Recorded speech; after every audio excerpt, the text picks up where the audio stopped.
and we are back with the elevation to Krishna Consciousness by His Divine Grace, Srila A.C. Bhaktivedanta Swami Prabhupada.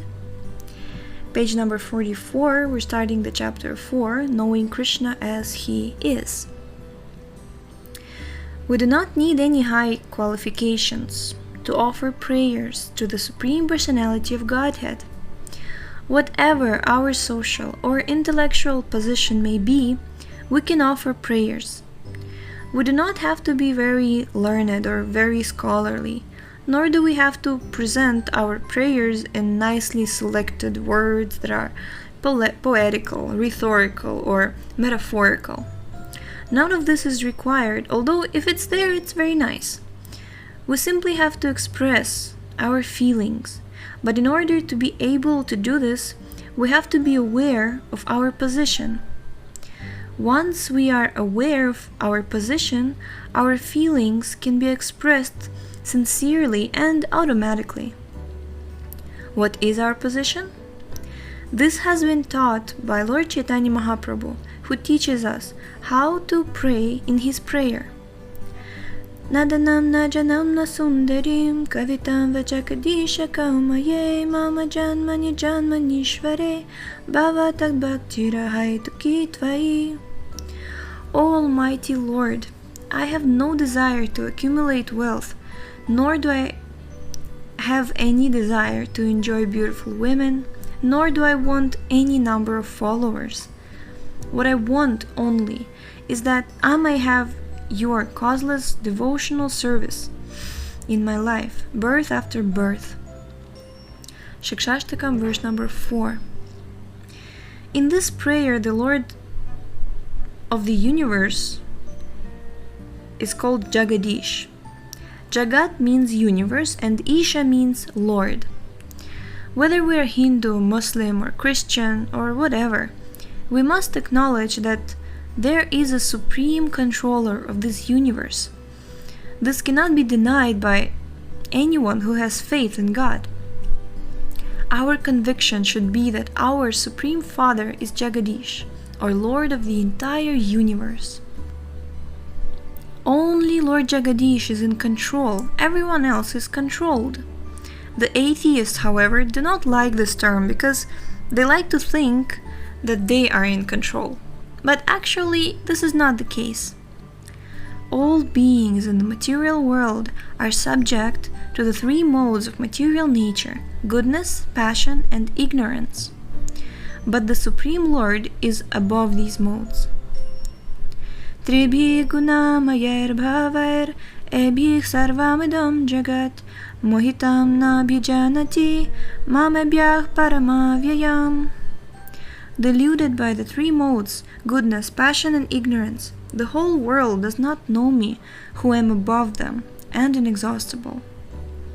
Bhagavad-gita 7.13.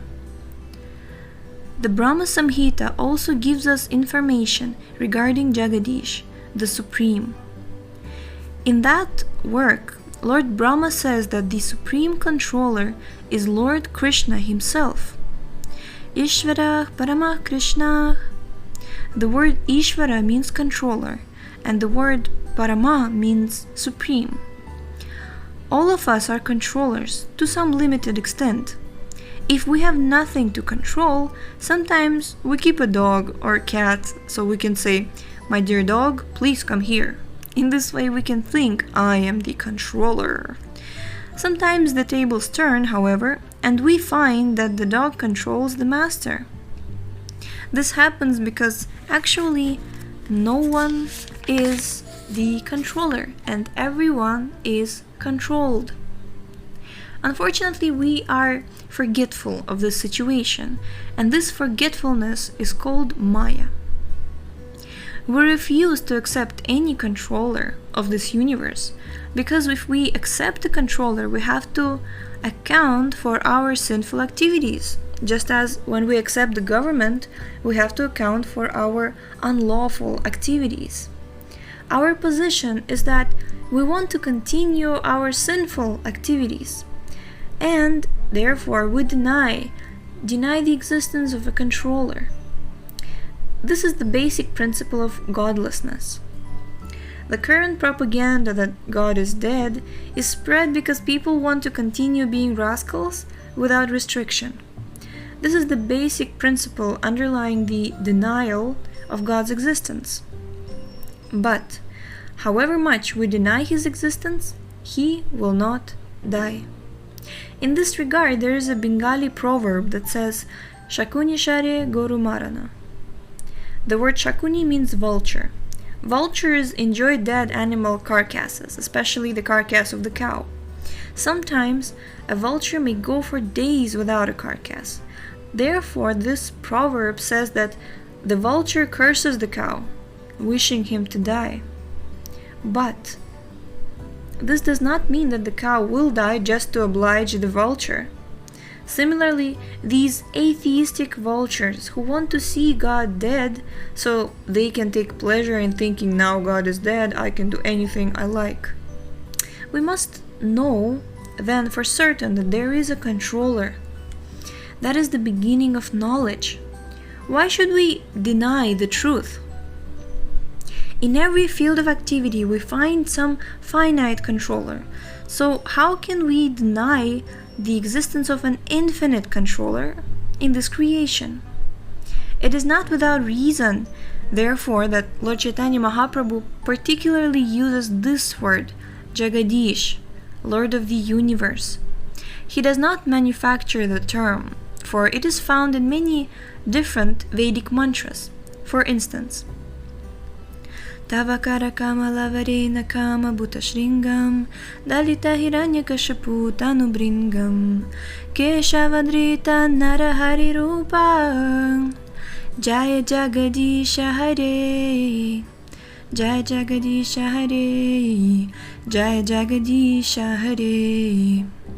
O my Lord, your hands are very beautiful, like the lotus flower, but with your long nails you have ripped apart the wasp Hiranyakashipu. Unto you, Lord of the universe, do I offer my humble obeisances. Hiranyakashipu was an atheist who denied the existence of God, but God came as Lord Nrisimhadev, a half-man, half-lion incarnation, and killed him. Therefore, praise is given to the Lord as supreme controller of the universe and all living entities. Jaya Jagadisha Hare. There is also another prayer.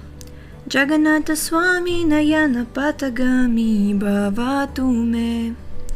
O Lord of the universe, please be visible unto me. In all these prayers and in many others, the supreme controller of the universe is acknowledged. Everyone is trying to become supreme controllers, but it is not possible by individual, communal, or national effort.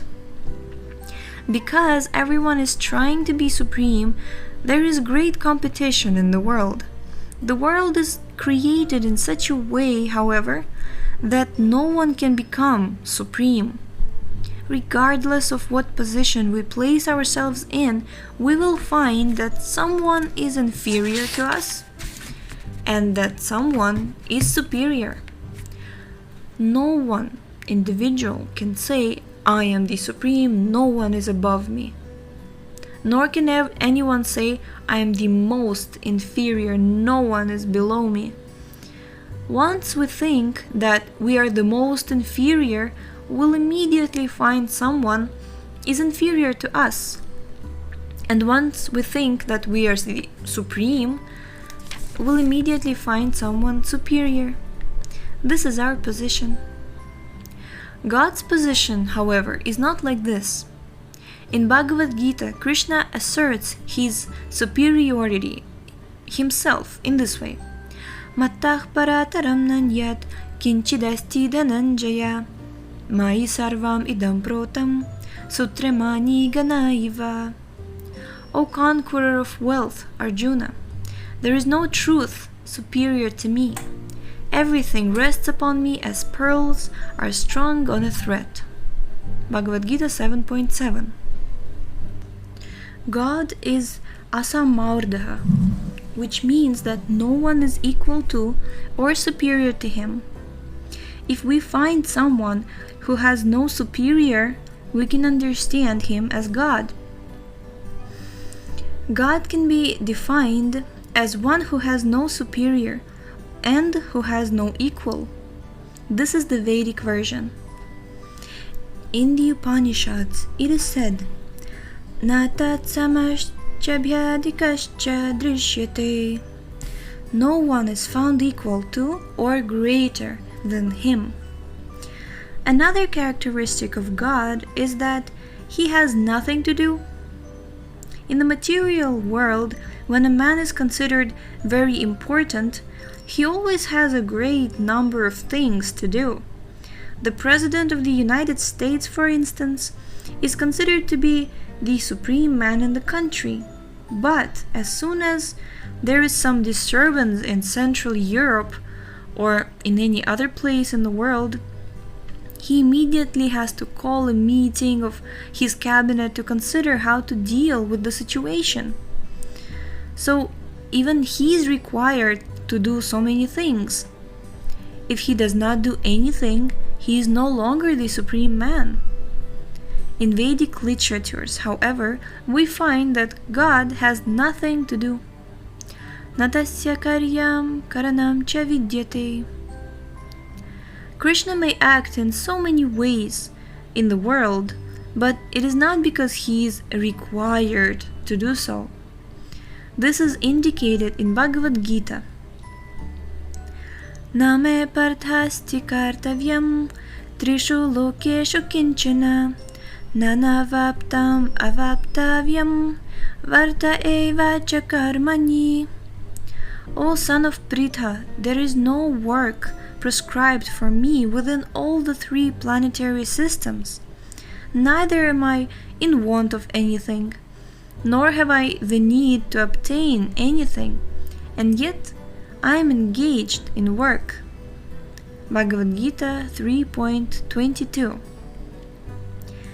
In this respect, it is interesting to note that one European gentleman who went to Calcutta and visited several temples noted that in the temple of the goddess Kali, the deity had a very ferocious figure with a chopper in hand and was cutting off the heads of demons and wearing them as garlands.